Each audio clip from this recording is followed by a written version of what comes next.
we're going to start by chaining so we have the height of the top.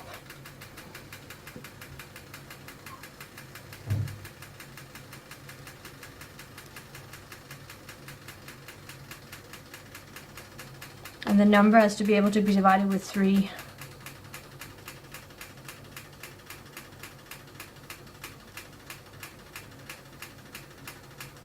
And now to start the first row, I make 3 chains.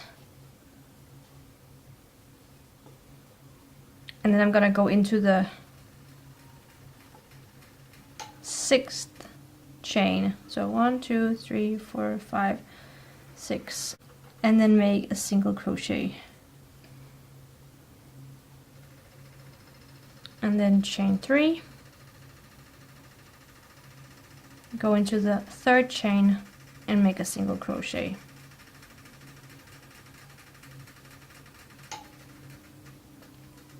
And this is what you're gonna repeat. Chain 3, 1 single crochet into the 3rd chain.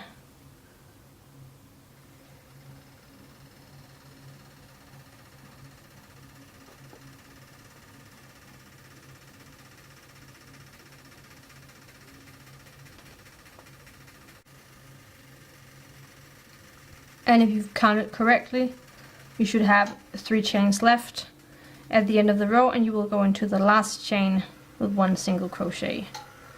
And that is the first row. And then chain 3 and turn over. And now you're gonna make 1 single crochet into the next single crochet. Chain 3,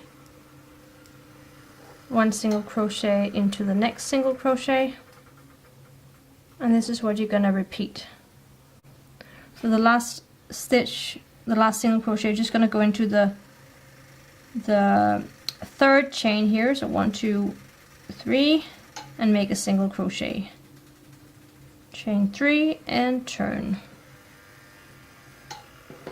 And you just have to make sure that you can see my first chain row is a little bit too tight.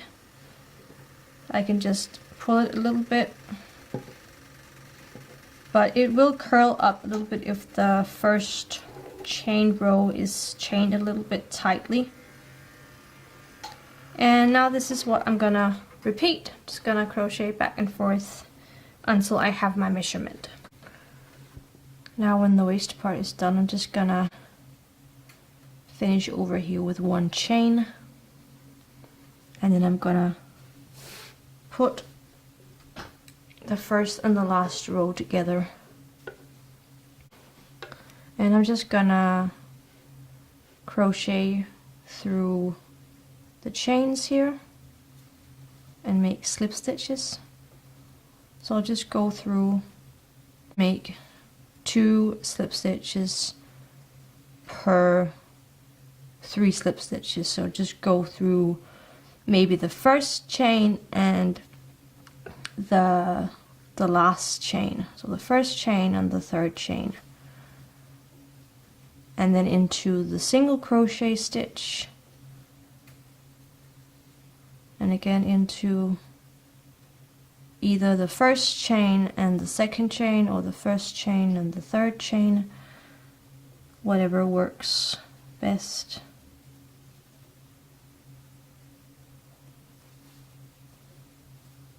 And then into the single crochet stitch, and just continue this all the way down. And you can of course also just crochet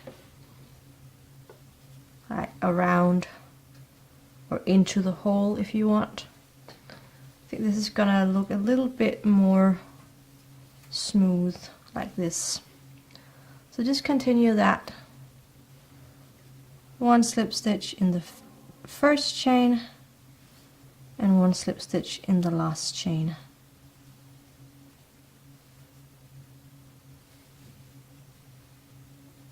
And a slip stitch into the single crochet.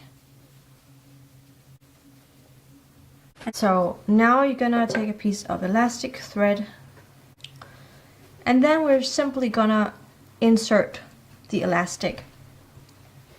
And we're going to insert it on every other row, so you can either, you're not gonna insert it over here because it's gonna be too visible, but you can insert it here, and then on the next, here, here, and then if you want to, you can insert it again here.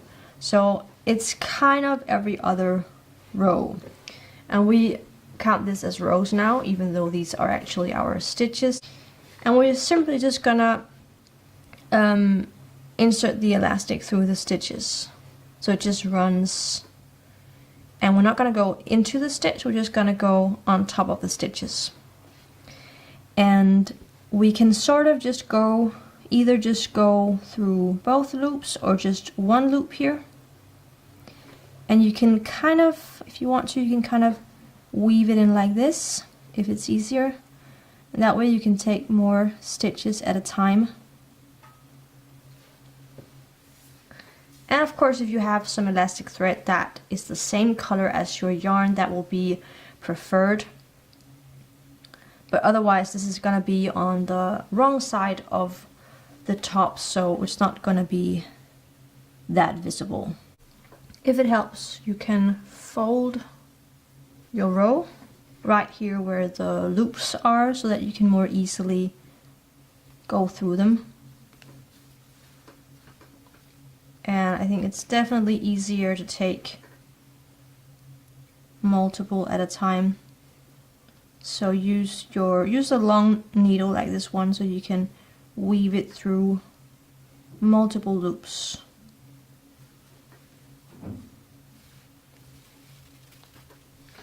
And just be sure not to pull it too tightly, unless you have tied it very well at the end. Otherwise, you're gonna pull all of the elastic.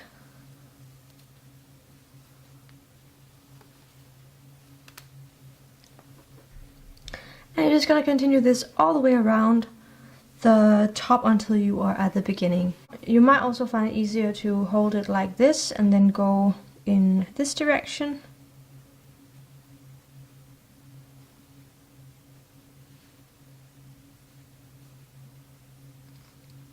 And as you can see, I kind of randomly go through the stitches. I'm not really counting or anything, I'm just going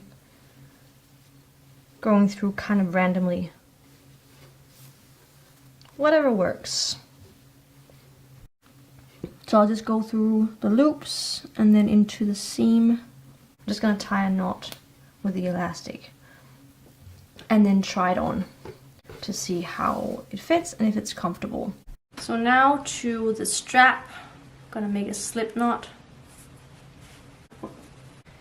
So find the seam, make sure the seam is on the side over here, and then kind of just make sure that the stitches are distributed, or the elastic is distributed all around, that there's the same amount of ruffles all around, and then find about middle.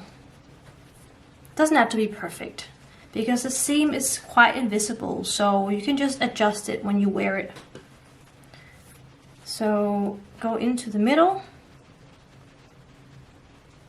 under 2 loops and make a slip stitch. And depending on how thick you want the strap, you can either make a chainless foundation, or you can just make chains. So either just make tight chains, add chaining and then tightening, or start here and then go into the next stitch, grab the yarn, pull through, so you have 2 loops, grab the yarn, pull through 1, and then grab the yarn, pull through 2, into the 2 loops here, grab the yarn, pull through, grab the yarn, pull through 1, grab the yarn, pull through 2. Through the 2 loops here on the side, grab the yarn, pull through, grab the yarn, pull through 1, grab the yarn, pull through 2. That will give you a thicker strap. So it kind of depends on what kind of look you want. But this is just a chainless foundation in single crochet. And we're just gonna continue until we have measurement 3. When you have the length for the strap, you can continue with the same stitch, or you can stop and then make chains for the neck. That's what I'm gonna do. So I'm just gonna stop with the chainless foundation and then tightly chain until I have about 35 or 40 centimeters. So just a chain and then tighten it.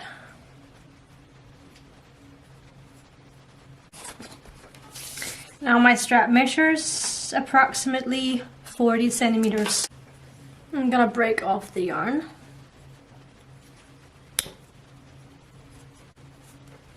And then go back to where the thin straps begin. Take my yarn and make a slip knot. And then go into the strap. Make a slip stitch. And then tightly chain until you have the same length as the other one.